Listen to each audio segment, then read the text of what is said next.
여러분 안녕하세요. 9월 16일 여의도 펀드매니저TV 금주시장 전망 및 투자 전략 시작하도록 하겠습니다. 여러분 연휴 잘 쉬고 계십니까? 네, 모처럼 가족들과 함께 즐거운 시간을 보내실 거라 믿습니다. 이제 떠나신 분들이 많죠. 일요일, 오늘, 내일 고향으로 떠나신 분들이 많은데 여행 가신 분도 상당히 많더라고요. 각자의 모습으로 연휴를 즐기는 모습이 참 좋은 것 같습니다. 저는 이제 주로 공부를 많이 하죠. 이런 시간에는 시장에 보지 못했던 것들을, 다양한 것들을 주로 보고 이것저것 살피고 또 제 생각을 맞춰보고 남들은 또 어떻게 생각하는가, 다양한 유튜브, 종목 분석 자료 이런 것들을 보고 시장을 가늠하고 평가를 하는 그러한 모습인데, 이게 이제 즐거운 거죠. 공부를 하는 게 즐거운 건데 직업이 직업인 만큼 공부하면서 휴식하는 것도 좋은 것 같아요. 이번 주에는 우리가 월요일부터 수요일까지 3일을 쉬고 목금 이틀을 이제 출근을 하는데, 이 3일간의 주가의 평균이 수렴할 가능성이 일단 높다. 그래서 목요일 날 이제 FOMC가 열리고 우리나라 시간으로 목요일 새벽, 금요일 새벽에 이제 코멘트가 나올 건데, FOMC의 코멘트가 제일 중요하다. 시장에서는 50bp 큰 이야기도 나오는데 개인적으로는 25bp 플러스 강한 알파 코멘트, 저는 이렇게 보는 거죠. 그래서 올해가 이제 9월, 11월, 12월 세 번이 남았는데, 지금 50bp를 하면 굉장히 이제 정치적으로 해리스를 도와주는 꼴로 욕을 얻어먹을 것 같아서 25bp 플러스 강한 코멘트. 그래서 선거가 끝난 11월이나 12월에 50bp 플러스 25bp, 이렇게 해서 100bp 이하에 대한 스케줄을 가지고 있지 않을까, 그런 생각이 듭니다. FOMC 코멘트는 딱 두 가지죠. 경제가 나쁘지 않다, 그리고 경제를 살리기 위해서 지속적으로 금리 인하를 할 수 있다. 이 두 가지, 이 이야기를 할 것 같아요. 이게 이제 시장에 그동안은 크게 영향을 못 미쳤는데, 이미 이 기대감이 살짝 없어졌는데 다시 코멘트가 강해지고 다시 금리 인상 수준과 코멘트로 시장 방향이 관심이 쏠리면서 코멘트가 굉장히 중요한 단기 시장에 또 펌프질을 할 것이다라고 보고 있고, 그렇다면 월요일부터 목요일까지는 이 펌프질을 기다리는 그러한 먹고 터지고 이 상황이 연출이 되는 거죠. 지금 미국 시장이 생각보다 아주 강하게 반등해서 올라오는 모습이 있는데, 이것의 원인도 시장이 나쁘지가 않다, 그리고 금리를 인하하면서 새로운 뭔가 먹거리를 찾을 거고 경제 활력을 줄 것이다, 그리고 정치적으로도 어느 정도 승패가 조금씩 갈리는 모습, 즉 불확실성이 모두 사라지면서 상당히 긍정적인 요인을 주는 게 아닌가, 그렇게 생각을 해봅니다. 문제는 이제 우리나라죠. 우리나라의 삼성전자의 몰락이 지금 시장의 가장 큰 화두인데, 왜 몰락을 했는가, 몰락을 어느 정도까지 바닥에서 잡아줄 수 있을 것인가, 반등은 할 수 있을 것인가, 여러 가지의 다양한 토론과 이런 것들이 난무하면서 여기도 이제 굉장히 우리의 관점과 방점이 찍혀 있는 것 같아요.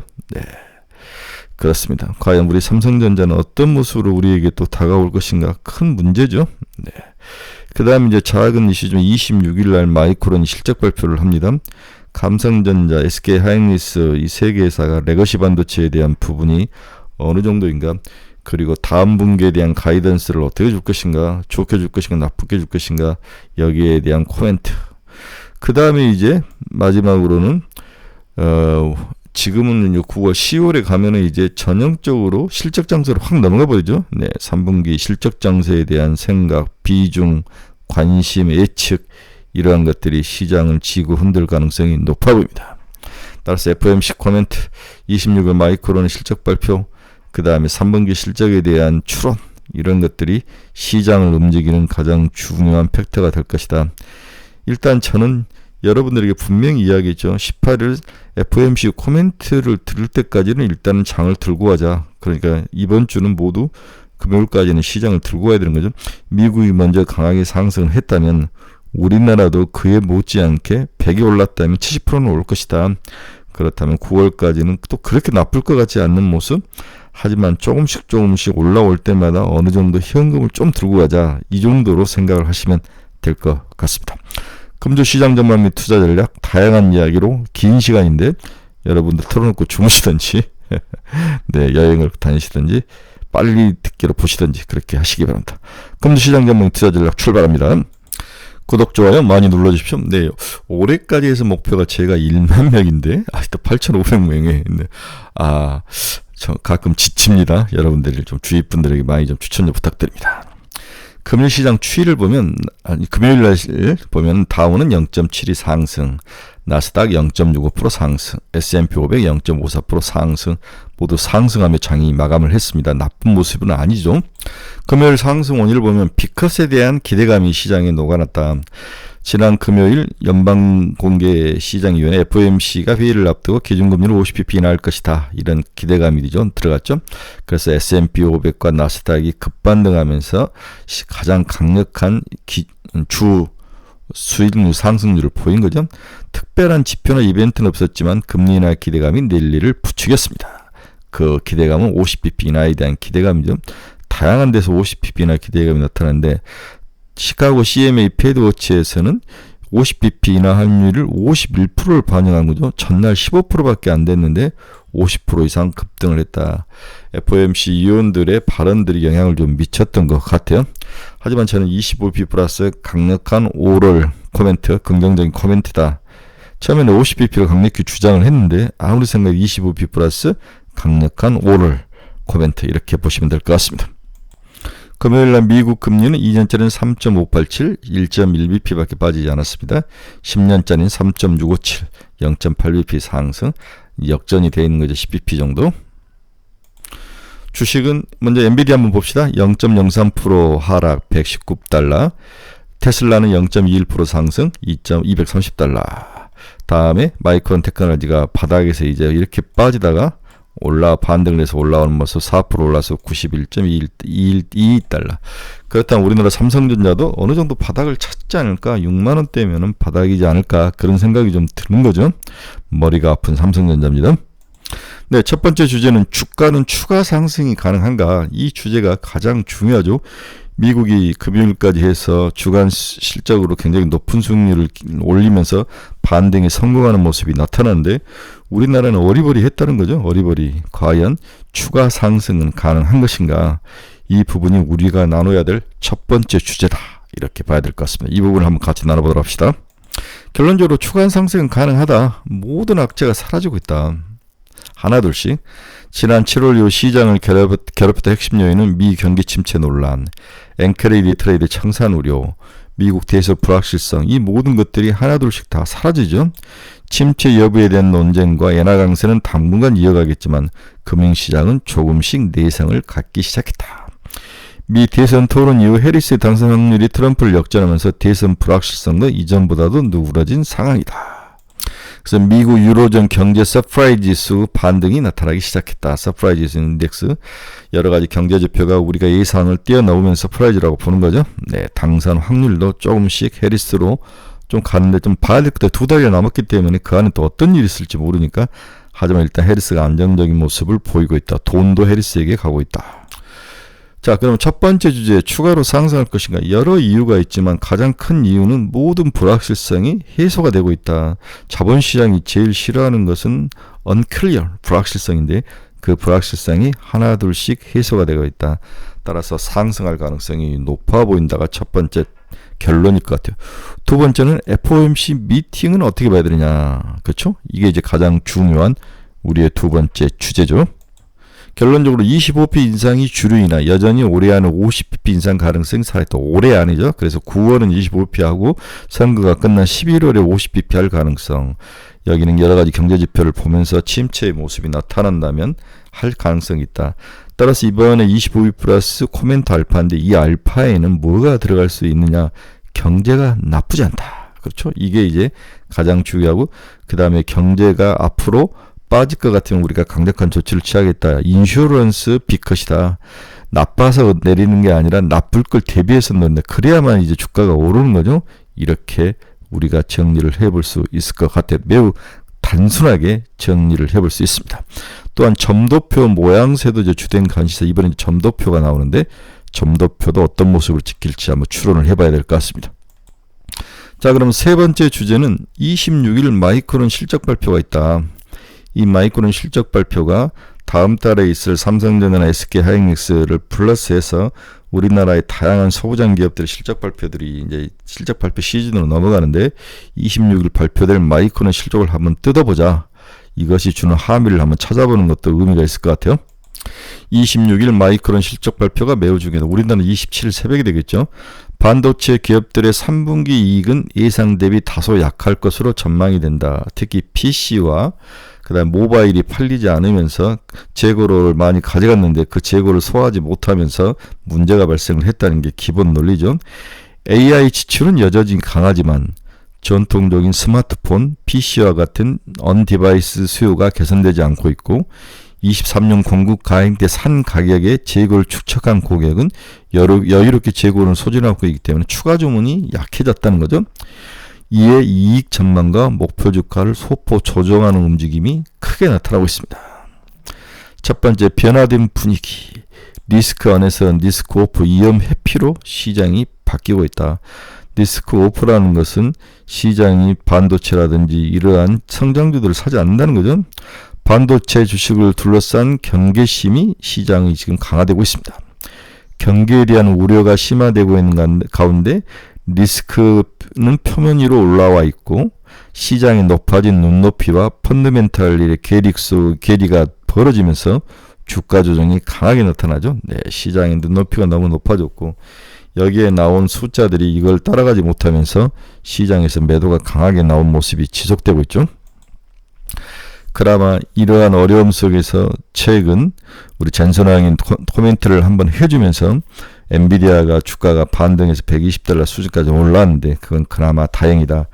그만큼 젠슨왕의 말이 아직까지는 파워가 있고 믿음이 간다는 거죠. 하지만 이것도 한두 번 또 숫자가 속인다면 젠슨왕의 오럴 리스크는 더 부각될 가능성도 있는데 아직은 거기까지는 아니다. 여기에 삼성전자를 쓸 수 있다. LSI로 비메모리 반도체로 쓸 수 있다는 걸 흘렸지만 계속 흘리기만 하지 플러팅만 하는 거죠. 삼성전자에게 플러팅만 하는 건데 아직까지 이야기되는 것은 없다. 자, 다시 이제 반도체로 돌아와서 AI는 새로움이 부족하다. 약화된 센티멘트다. 뭐 숫자는 이미 이제 뭐 좋은 건 이미 시장에서 다 알려졌기 때문에 새로움이 부족하다. 이제 완전히 뭐 새롭지 않다는 거죠.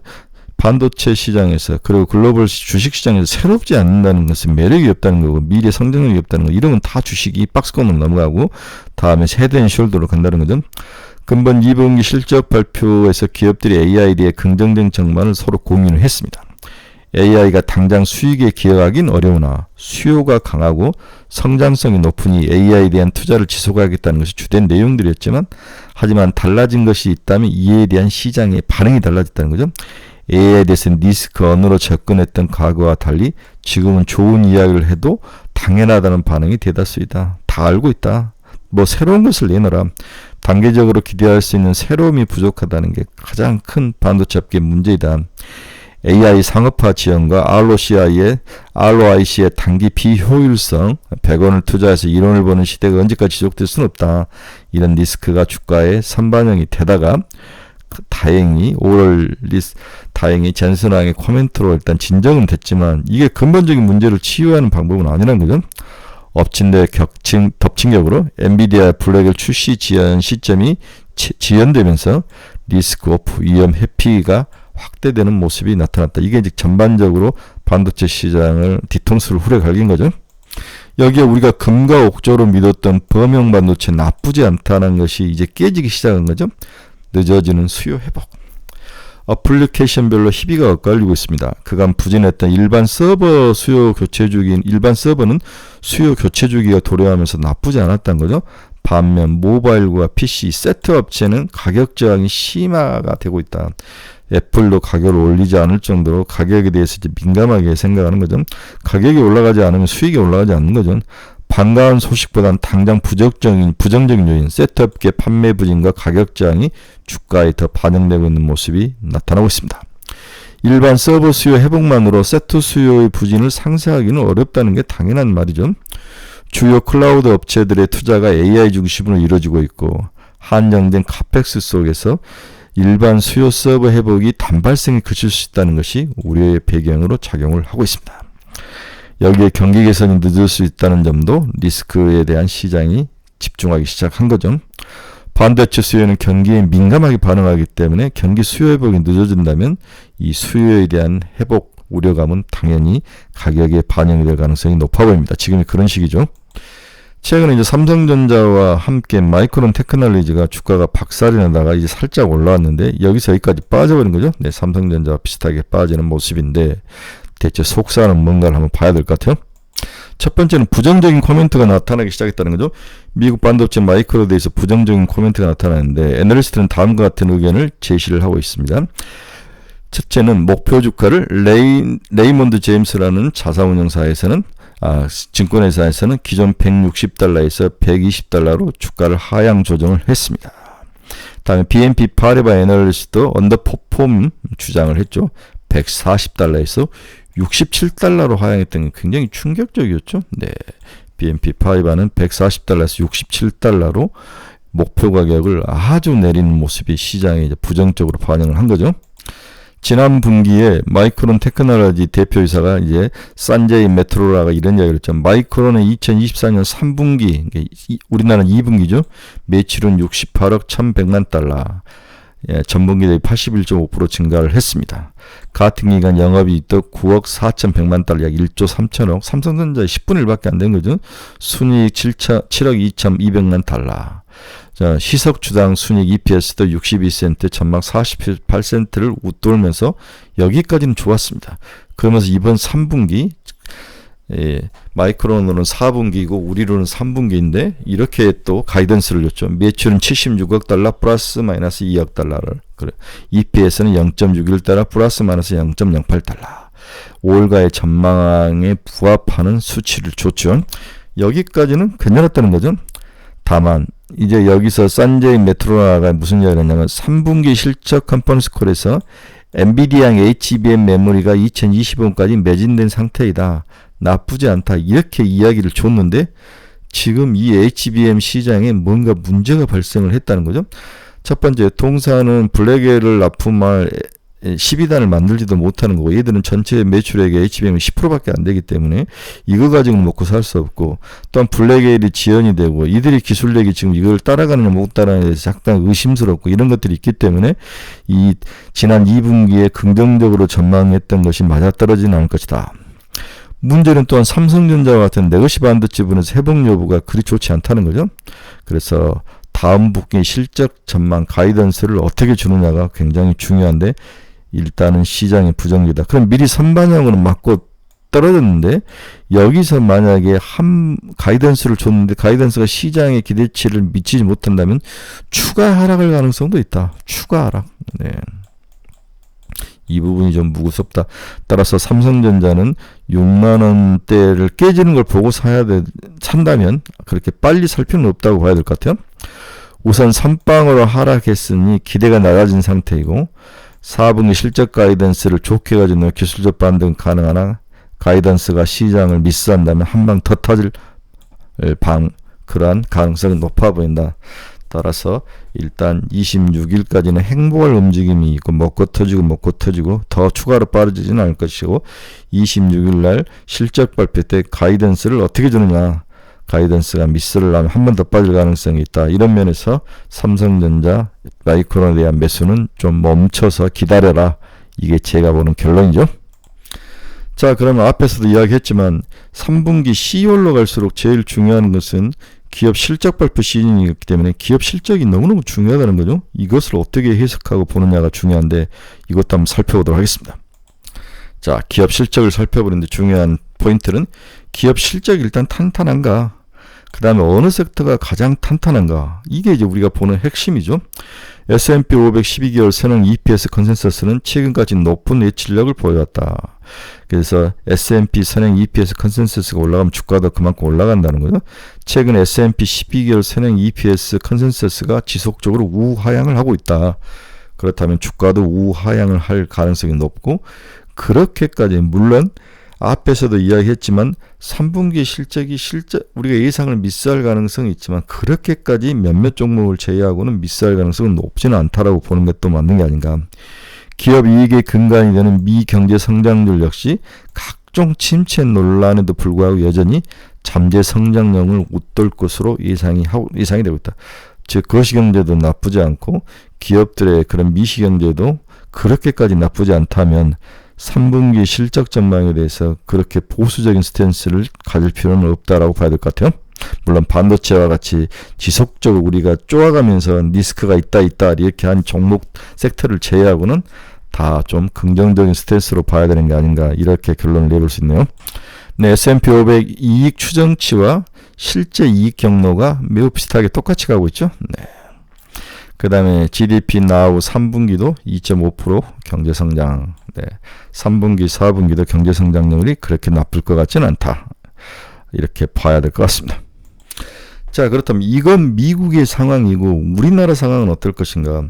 우리나라는 추격 매수를 해야 하나? 미국이 좋다면 추격 매수 해야 되나? 이 부분이 이제 우리의 이제 첫 번째 우리가 깊게 생각해야 될 문제죠. 기본적으로 시장이 완벽한 리스크 제거가 안 된 상태에서는 주의가 필요하다. 추격 매수보다는 좁혀 선별 투자가 필요한 거죠. 9월, 10월은 계절적으로 비수기 시절에 비수기로 항상 조정이 나타났다. 그랬다 해서 이런 것을 근거해서 보수적 투자 전략을 유지하는 게 맞을 것 같다. 따라서 많이 먹기보다는 덜 터지는 포트폴리오 구축이 무엇보다도 필요하다. 계속 반복적으로 들었던 이야기를 하는 거죠. 네, 이게 이제 첫째적으로 한국 시장을 보는 저의 관점이죠. 자, 그렇다면 과거에 대선이 있는 9월, 10월은 수익률이 나빴다는 거죠. 그런데 대선이 끝나고 선거 이후에 주가는 상승으로 전환을 했다. 지금 우리는 이게 먼저 초반기에 반영이 됐죠. 9월, 10월이 항상 나빴기 때문에 나쁘다가 이제 반등을 해서 올라오면서 그 이유는 선거 이후에 주가가 좋을 것이다. 이 가능성이 또 빠르게 과거와 다르게 선반영이 되면서 믹싱되어 있는데 이러한 것들을 감안을 한다면 이 앞에서도 이야기했지만은 시장을 떠날 필요는 없다. 그렇다고 시장을 너무 긍정적으로 보고 배팅을 해서 살 필요는 없다. 보수적인 스탠스에서 자기가 좋아하는 섹터를 두세 개를 압축한 이후에 압축 포트폴리오를 가져가고 이 포트폴리오에서 플러스 10% 정도만 있으면 좀 팔아서 30% 정도 현금을 가져가는 전략. 이 정도는 나쁘지 않다. 이렇게 보아야 되는 것 같아요. 여러모로 생법이 복잡한 상황이다. 더불어 아직까지 명확하지 않는 미 대선 구도 또한 올스트리트와 메인스트리트의 공이 제약적인 요소가 될 수 있다. 따라서 현 시점에서 공세적 매수 대응보다는 9월과 10월의 계절적 증시 비수기에 순응하면서 조금은 관망적 자세 유지가 필요하다. 다만 여전히 입체적으로 조망한 미 경제의 펀더멘털은 견고한 상황이고 이에 기반한 미 기업의 실적 성장성은 여전히 고무적이어서 박스권 바닥은 견고할 것으로 보인다. 그리고 박스권 바닥이 한 단계 위로 올라가는 모습. 그래서 이렇게 놀다가 이제 위에서 놀 확률, 박스권이 올라갈 확률이 있는 거죠. 네. 특히 AI 수익에 대한 논란은 여전하지만 오히려 이익 개선의 핵심에는 엔비디아를 필두로 한 빅테크 기업들이 자리를 잡을 가능성도 있기 때문에 빠지면 사야 되는데 한 템포 좀 줄여서 지켜보자. 따라서 관망하며 기다리는 것의 목적은 단순히 위험 회피가 아니라 고퀄리티 주식을 저렴하게 투자해서 모으는 그 집중력을 가지기 위한 기다림이다. 가격이 빠져서 내려오기를 기다리는 그러한 인내 기간이다. 그래서 준비하는 기간이니 단순히 놓는 기간, 위험을 회피하는 기간이 아니라는 거죠. 그래서 자기가 좋아했던 종목, 또 많이 빠졌던 종목, 차후에 또 선거라든지 정권이 바뀌면 또 올라갈 수 있는 종목들을 찍어놓고 원하는 가격대의 라인을 그려놓고 기다리는 그러한 기간. 그렇죠. 위험 회피 기간이 아니라 고퀄리티 주식을 싸게 사는 것을 준비하는 기간. 이렇게 정리가 가능할 것 같습니다. 그래서 항상 대선 전에는 빠지고 대선 이후에 올라오는 모습. 그런데 최근에는 대선 이후에 올라오는 모습이 미리 빠졌다가 또 좋아질 거라는 모습이 미리 선반영되면서 생각보다도 조정이 짧았다는 것들을 기억을 해야 된다. 그렇다면 너무 보수적인 스탠스를 취하는 것도 나쁘다. 그래서 적절한 스탠스. 그렇죠? 몇몇 종목으로 압축해서 포지션을 들고 있다가 올라가면 파는 정도. 이 정도면 충분하지 않을까. 그렇게 생각을 합니다. 빅스 가격이 연말로 갈수록 낮아질 것이다. 변동성이 낮아지고 안정을 찾을 거로 예상이 되고 있습니다. 그럼 마지막으로 무엇을 사야 하나? 이게 이제 제일 중요하죠. 무엇을 사야 하나? 이게 이제 우리의 핵심 키포인트인데 여기로 정리를 해보도록 하겠습니다. 저는 여전히 제약바이오다. 제약바이오, 비만 치료제. 다음에 ADC 이 두 개 항암제, 그다음 생물보안법 세 개로 하면 충분할 것 같다. 그렇죠? 비만 치료제, ADC, 그 다음에 생물보안법 이 정도로 가지고 가면 충분히 먹을 수 있다라고 봐야 될 것 같아요. 뭐 비만 치료제들은 여러분들이 너무 잘 알겠던 인벤티지랩, 펩트론, 인벤티지랩 25,000원까지 벌써 이제 근처까지 왔는데 여기서 보면 반은 팔아주고 반 가지고 3만원 도전을 해봐야 되죠. 네, 펩트론은 8만원, 10만원까지도 보던데 인벤티지랩, 펩트론, 그 다음에 알테오젠 뭐 이런 것들을 좀 봐야 될 것 같아요. 한미약품 이런 것들은 좀 아닌 것 같고 그래서 차라리 일라이닐리 사고 너보노디스크 사고 펩트론 사고 그 다음에 인벤티지랩 사고 뭐 이런 식으로 하면은 충분치 않을까 그런 생각도 해봅니다. 자, 그 다음에 이제 ADC 관련해서 알테오젠, 에이프릴 바이오, 리가켄 바이오, ABL 바이오, 지아 이노베이션 이 정도는 가지고 가야 된다. 그렇죠. 알테오젠 40만원, 에이프릴 바이오 25,000원, 리가캠 12만원, ABL 4만원, 또 5만원까지 보는 사람도 있어요. 지아 이노베이션 15,000원. 왜 이들이 ADC 연구의 개척자인지는 한번 했으니까 이거 잘라서 붙여놓고 보시기 바랍니다. 이 제품 중에서 하나라도 가지고 있지 않으면 여러분들은 굉장히 포모 현상에 시달릴 것이다. 이렇게 봐야 될 것 같아요. 그래서 첫 번째는 제약바이오다. 비만 치료제. 그렇죠. ADC. 다음에 생물보안법. 뭐 이 세 가지 정도면 충분하다. 그렇게 볼 수 있습니다. 보안법이나 생물보안법이나 CDMO 같은 이런 것들은 여러분들이 시장에 많이 이야기 됐으니까 거기서 찾아서 보시면 될 것 같습니다. 두 번째는 빅테크는 여전히 대안이 될 수 있다. 그래서 우리가 엔비디아 같은 것들, 전자 테슬라를 굉장히 좋게 보인다. 이제 10월 10일날 테슬라 자율주행인데 이번에는 연기가 안 될 것 같아요. 그리고 지금 자율주행을 열심히 하고 있다는 소식도 들리기 때문에 오히려 테슬라를 지금 $220 정도 근처에서는 사야 될 것 같다. 엔비디아는 박스권이다. $130에서 저는 $90를 봤는데 $100 무너지면 사고 그 다음 $120 넘어가면 팔고 박스권 정도 하면 가능하지 않을까. 그런 생각을 해봅니다. 빅테크는 사야 한다. 대신 가격을 보고 박스권 트레이딩을 해라. 빅테크 중에서 하나만 고르려면 테슬라를 사라. 그래서 빅테크의 상대적 가격 이익 모멘텀도 크다. 네. 빅테크를 제외한 기업들과 S&P 500에서 493개에서 빅테크 7가의 가격 변동, 이 차이가 크다. 이익 모멘텀이 그만큼 빅테크 7은 다 몰려있는 거죠. M7그룹 멀티플과 영업이익률은 올라가고 멀티플은 하락하는 이런 것들. 이건 정말 좋은 거 주식하면 영업이익은 올라가는데 퍼가 내려왔다는 것은 너무 좋은 거죠. 따라서 M7에 대해서 다시 한번 이제 볼 때가 됐다. 대신 가격을 정확히 그리고 너무 성급하게 하지 말고 박스권을 트레이딩 해라. 과거부터 현재까지 빅테크 기업들의 대규모 자본 지출은 항상 수익 및 마진율 개선으로 연결되어 있다는 시간의 문제라는 거죠. 그렇죠? 네, 과거 역사상 그렇다는 거죠. 최근에도 해당 흐름이 유효하다라고 보는 시각이 서서히 나타나기 시작했습니다. 수익성 악화에 따른 AI 인프라 투자 감소가 지속 회자되고 있으나 빅테크의 ROIC는 오히려 최근 개선세가 나타나고 있다. 그렇죠? 네. 여러분 ROIC란 뭔 그 투하자본 이익률을 말하는 투하자본 이익률. 기업이 실제 영업활동에 투입한 자산으로 영업이익을 얼마나 거뒀는지를 나타내는 지표죠. 기업의 수익 창출 역량을 측정하는 데 활용되는 대표적인 지표인데 세후 영업이익률을 영업 투하자본으로 나누는 거죠. 네. 분자는 세후 영업이익률, 분모는 투하자본으로 나누는 것이 바로 ROIC다.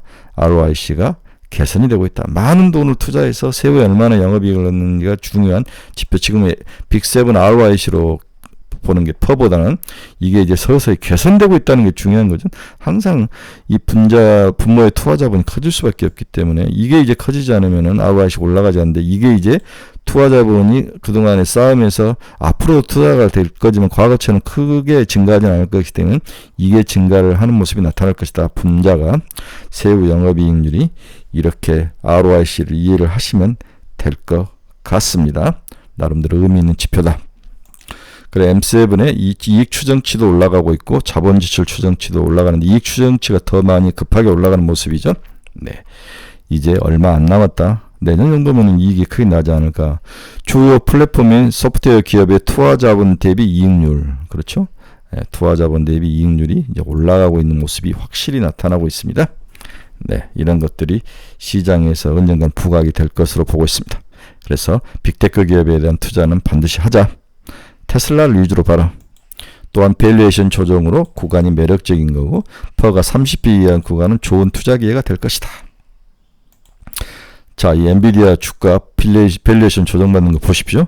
그 M7 그룹을 우리 이제 기술적 측면에 RSI가 있으면 RSI 40 이하일 때 투자를 했을 때 평균 수익률이 상당히 좋게 나오는 모습들을 볼 수 있죠. RSI는 30에서 70인데 그 사이가 이제 움직이는 건데 30 이하에서 사고 70 이상에 가면 파는 건데 지금 30 정도에서 40 정도에서 사서 70 넘어가면 팔면 수익률은 나쁘지 않다. 기간이 지날수록 좋은 모습이 나타난다. 이런 기술적 지표 투자 전략도 말씀을 하고 있네요. 이야기를 하고 있네요.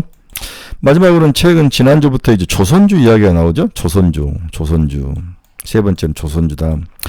신조선가는 189.77%로 0.7%포인트 올랐지만 LNG사는 261.500만 달러, 그 100만, 1000만, 2억 6,100만 달러, 0.500만 달러 하락을 했다. 가장 최근엔 중국의 QC 막스 6척 수주가 있었다. 중국의 후둥중화가 먼저 따가는 거죠. 카타르 LNG선이 3차 발주가 있다는 거죠. 3차 발주. 먼저 중국의 후동중화가 먼저 6척을 따갔습니다. 네. QC 막스라는 그러한 배 규모를 가지고 후동중화의 카타르의 128정 중 24척을 28년에서 31년에 건조한다는 계획을 가지고 따간 거죠. 카타르 에너지 나머지 20척을 한국 조선사와 협의 중인 거로 전한다. 이 부분이 이제 시장에 알려진 거죠. 네. 2차 발주까지 끝났는데 3차 발주에 지금 들어간다. 연말까지 컨테이너 시리즈와 함께 카타르 LNG선도 기대할 수 있다. 현재 275억 달러 수준은 작년에 350달러를 넘길 것으로 보여지고 있다. 그리고 선조들이 CLSMS 포럼에서 LNG 시장에 대해서 긍정적인 전망을 밝히고 있다는 거죠. 신조선가가 곧 하락할 가능성은 낮다고 진단되며 현재 창고에서 공급 예정인 선박과 LNG 캐파가 완벽하게 일치하지 않으며 2025년부터 LNG선 드라이레이트가 상승할 전망을 가지고 데일레이트가 상승할 전망을 제시했습니다. 근데 여기서 데일레이트라는 것은 일일 가격, 일일 단가라고 그러나? 일일 계약 단가라고 그러죠. 이것도 아주 초단기 가격인데 LNG선 하루 단가도 올라갈 것으로 예상을 하고 있습니다.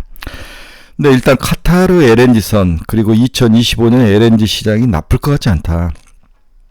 카타르가 1차, 2차, 3차까지 이제 주문을 주는데 3차에서 중국의 후둥중화에게 먼저 6척을 줬다. 중국의 LNG를 제일 많이 수입하기 때문에 어쩔 수 없죠.